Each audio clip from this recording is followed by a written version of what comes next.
Look at this photograph from May 10, 1869, taken at Promontory Summit, Utah. A golden spike has just been driven into the ground, completing the Transcontinental Railroad. Between the two massive locomotives, executives and politicians shake hands and hoist champagne bottles to celebrate. The project bridged the Atlantic and Pacific coasts, collapsing a journey that previously required 6 months of survival on the Oregon Trail into a rail trip of just 6 days. But if you look closer at the crowd, you'll notice a significant absence.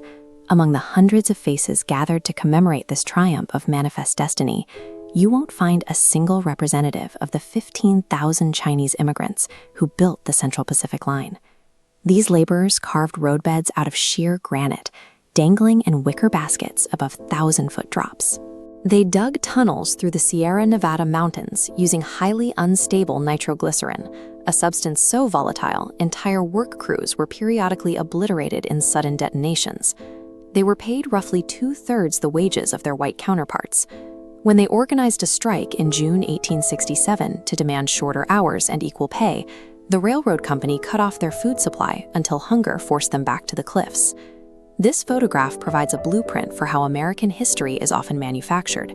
It creates a narrative of solitary executives pushing a nation forward by deliberately cropping out the marginalized people who did the actual building. You see that same selective framing in the history of electrification. Thomas Edison is the undisputed elementary school face of American ingenuity. Edison's direct current lost energy over distance, requiring power stations every mile. Alternating current solved this mathematically. By oscillating the current, high voltage could be transmitted long distances, then stepped down for homes. A single plant now served a region. The man who visualized the complex motors and generators of the AC grid was not Edison. It was Nikola Tesla, a penniless Serbian immigrant who conceived the entire system in his head.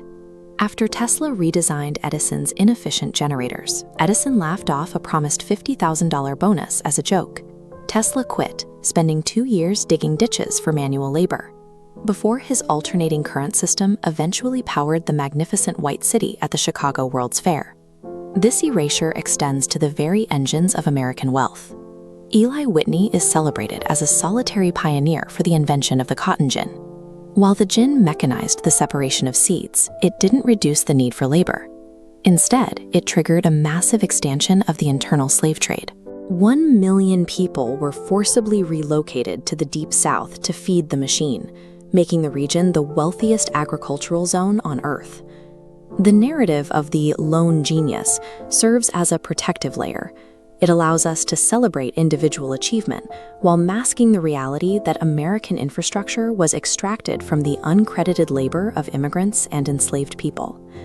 In 1969, the United States produced the ultimate image of solitary triumph, a single footprint and a lone astronaut on the desolate lunar landscape. The statistical odds against Apollo 11 were staggering.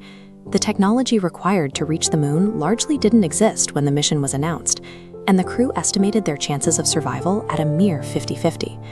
If you pull the camera back from that single footprint, you find 400,000 scientists, brilliant aerospace engineers, and dedicated factory workers who solved the underlying physics.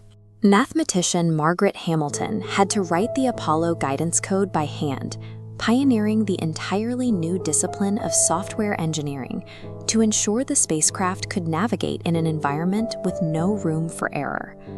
During the descent, a 26-year-old flight controller named Steve Bales had mere seconds to identify an overloaded computer alarm and make the call to allow the landing to continue. That solitary image of a man on the moon resulted from the collaborative, high-stakes problem-solving of thousands of unrecognized individuals working under impossible pressure. History is not an objective record. It is an active choice of what we choose to remember and who we decide to credit. At the very beginning of the European record, a group of English settlers was left on a barrier island at Roanoke. By 1590, they had completely disappeared.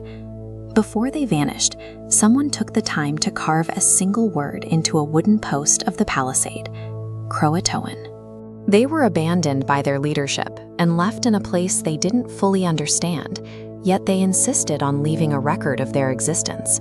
It was a refusal to vanish, perhaps the first truly American act in the written record. While the official frame often crops out the marginalized and the exploited, the true story of America survives because they left their inevitable marks everywhere, in the railroad tracks, the electrical grid, and the code that took us to the stars.